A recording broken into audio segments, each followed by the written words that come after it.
Top 14, Dredge.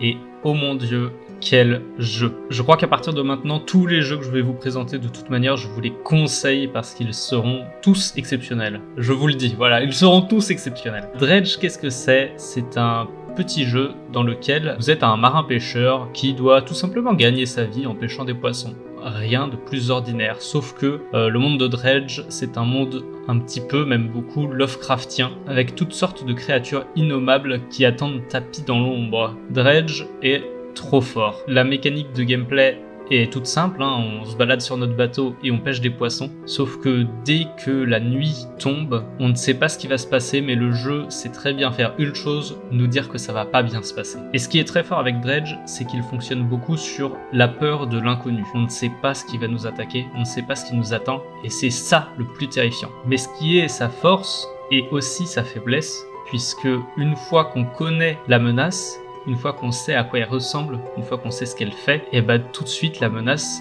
fait moins peur. Ce qui fait que sur la fin, le jeu s'essouffle un peu, je dirais que l'avant-dernier emplacement peine à faire peur en fait, mais le jeu est super quand même, il est hyper original, les musiques sont topissimes, l'ambiance sonore de toute manière fonctionne à merveille, il y a des petits jingles quand tu pêches des poissons et que quelque chose est étrange qui te fait frissonner. Donc voilà, si vous connaissez pas Dredge et que ça vous a donné un petit peu envie, franchement, laissez-lui une chance, il la mérite.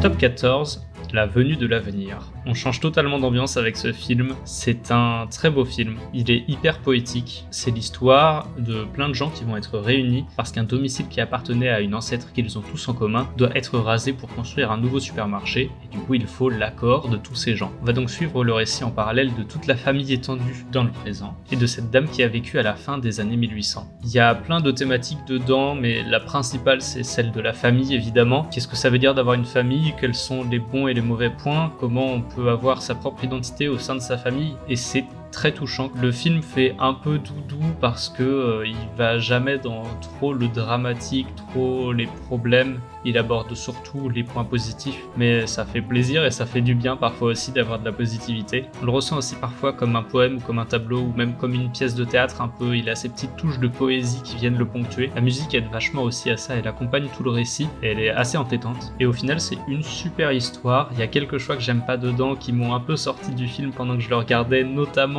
une histoire de photos qui bougent et un acteur qui joue deux personnages distincts, qui est un trope assez classique dans les films mais que moi j'aime pas trop. Et de manière générale ça reste un film qui est très feel good et qui en vaut le détour.